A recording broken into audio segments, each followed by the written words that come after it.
Today, I'm breaking the magician's code. I'm peeling back the curtain on YouTube and showing you the Krabby Patty secret formula on the other side. So I hope you've been practicing your kegels, because I'm about to fuck you with knowledge. So I've been on YouTube for around 14 years now, and I've learned a lot about the platform in all that time, and never have I learned more about YouTube than over the last 6 or so months with my company, Human Media Group. Since we work directly with YouTube, I've learned a lot from them, and I feel like it'd be really beneficial to share a lot of what I've learned with the whole platform.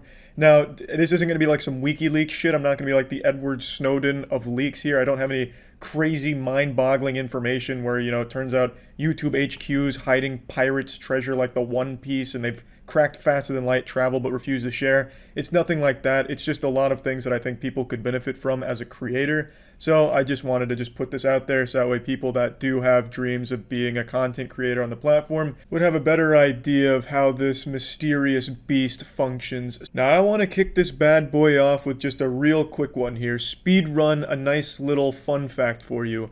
The best possible day and time to upload on YouTube is Wednesday evening.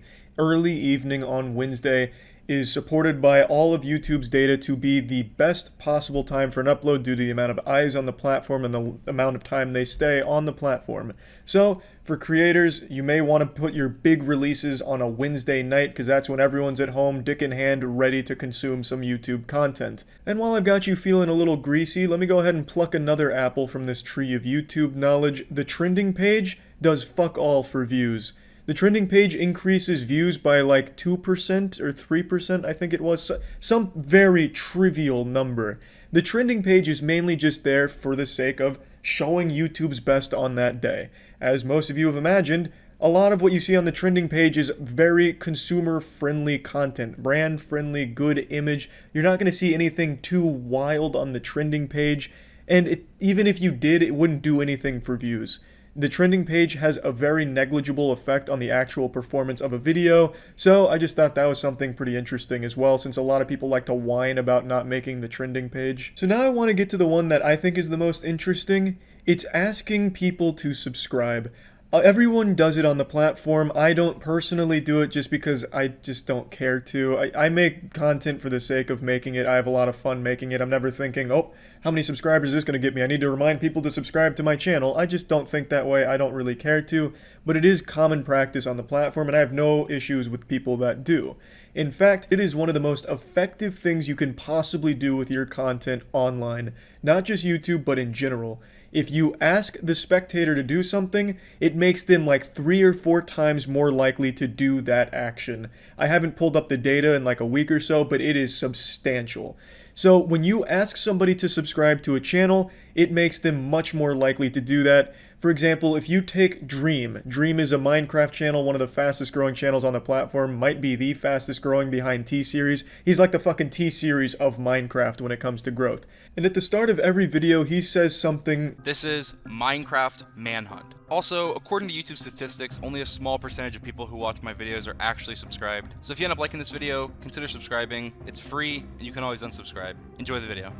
This is a call to action. A lot of YouTubers do this, and I don't think they even realize how effective this is.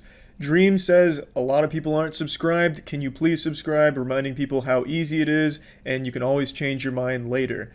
That is extremely effective in getting people to subscribe. I don't really understand the psychology of it because I've always just assumed if someone likes the content, they'd subscribe on their own free will without needing to be like fucking pre-programmed with like a Winter Soldier code word to subscribe.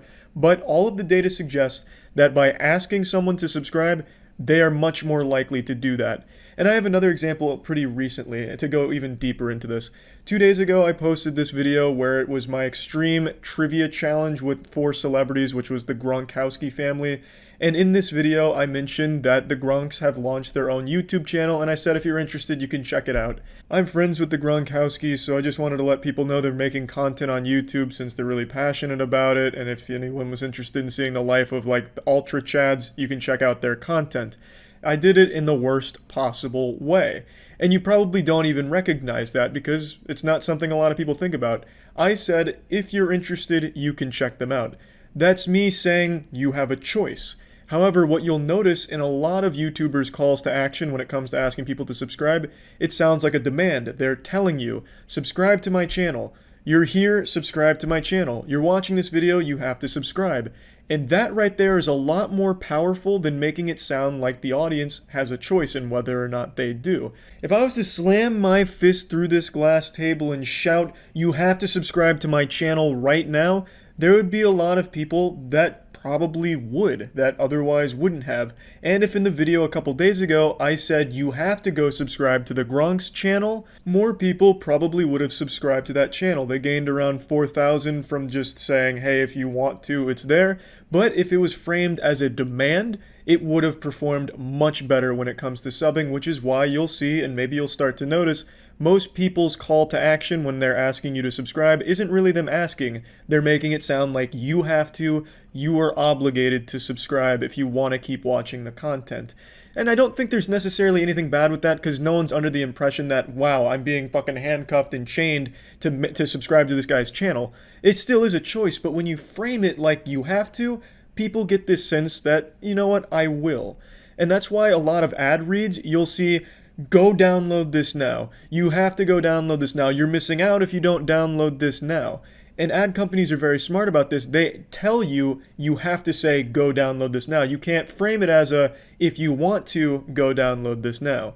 And I don't like that when it comes to like plugging something in that regard, which is why whenever I do an ad, whether it be for Moist Meter or podcast or tier series or whatever, I like to let people know, look, if this is something you're interested in, it's an option. But a lot of people and a lot of companies are smart enough to recognize that when you make it seem like an option, people aren't going to take you up on it, which is why the majority of it is framed as a demand, as an order. And it's a lot better for performance when you're wanting to get subs on your channel. So if you care about subscribers and performance like that, you'll definitely want to come up with an effective call to action. Dreams isn't necessarily like a demand. He's showing, hey, look, these people aren't subbed, and it'd be great if you did sub. And then he kind of pitches why subbing's easy and, you know, you should do it. So just come up with a call to action and you will see a lot more growth that way. Now, I've also learned a few lessons from YouTube as well. So the first lesson I've learned, and this is one I've learned recently and publicly, is that the department in charge of community guideline strikes is completely unreachable by anyone at the company and anyone anywhere. Jesus Christ couldn't get in contact with the community guideline strike department at YouTube. That is totally isolated, and I have learned that the hard way. Markiplier also had no way of contacting them as well, as he talked about in his video. As many of you know, about a week ago I was talking about a strike that I had gotten, how difficult it was to get it resolved, even though it was a completely bogus bullshit strike. Mark then had the same problem, and then it eventually got resolved due to pure luck and the community rallying together to get it resolved publicly on Twitter. That seems to be the only way to get the community guideline strikes addressed at YouTube, because none of the other departments have a way of getting into contact with them to resolve these issues. It seems like they're just their own little island that nobody can get to because it's protected by like a moat in the Bermuda Triangle or something. I have no fucking idea. But I've learned that the hard way, so if anyone is struggling with a community guideline strike, the only thing I can say for advice is God fucking speed and try and drum up as much attention on Twitter as you possibly can. That's really like the only way it seems like they pay attention. Now, when it comes to copyright strikes, that is a different ballgame entirely. That is not handled by YouTube at all. In fact, they will never get involved in a copyright strike. That will always be handled off-platform by the two parties. YouTube is adamant about staying very hands-off in anything involving copyright disputes, which is why when that does happen, you need to either have a lawyer reach out to the company or whatever is copyright striking you and settle it that way, which is time consuming and expensive and inefficient, but YouTube really wants to maintain this level of neutrality where they don't get involved, which I think is a misstep because there is just blatant incorrect enforcement of copyright strikes. And it's not really neutrality because it's favoring whoever's copyright striking, since there is no punishment at all for when the copyright strike is wrong. And it's also up to whoever got striked to prove that it's garbage, which means they're the ones that have the onus is on them to get the lawyer and handle it legally. And the copyright guy could just be like, it's fine, I'll just leave. And then he's not down any money, but you are, and YouTube's not going to like reimburse you for that. So it does favor whoever's copyright striking, and I think that fucking sucks. But that's the current state of it, and YouTube still refuses to issue any punishment to anyone that's doing bad, garbage copyright striking, and it's still a very inefficient system, and that's just the state it's in right now. Next up is the science of clickbait and fake thumbnails, and make no mistake, it is an actual science. There is a real method and a formula to it, and I'm not going to cover it. I don't want to ruin Christmas here by saying I'm not going to cover it. The reason I'm not going to talk about it is because it's been talked about so thoroughly and so beautifully recently by this channel right here. She makes some outstanding content and absolutely crushes this topic, going super in depth, explaining everything, laying everything out, and talking about content farms, the clickbait, thumbnails, why they work, how it works, the psychology behind it. It's just a really great explanation of all of that, so I'd highly recommend you check this video out if you're interested in clickbaiting and thumbnails and how it can affect performance in a huge way.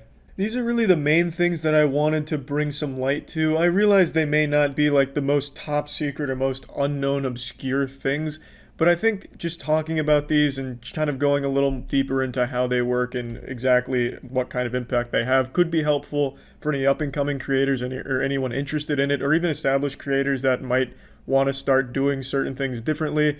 I don't know, I just thought it was worth at least talking about them. So yeah, that's about it. So yeah.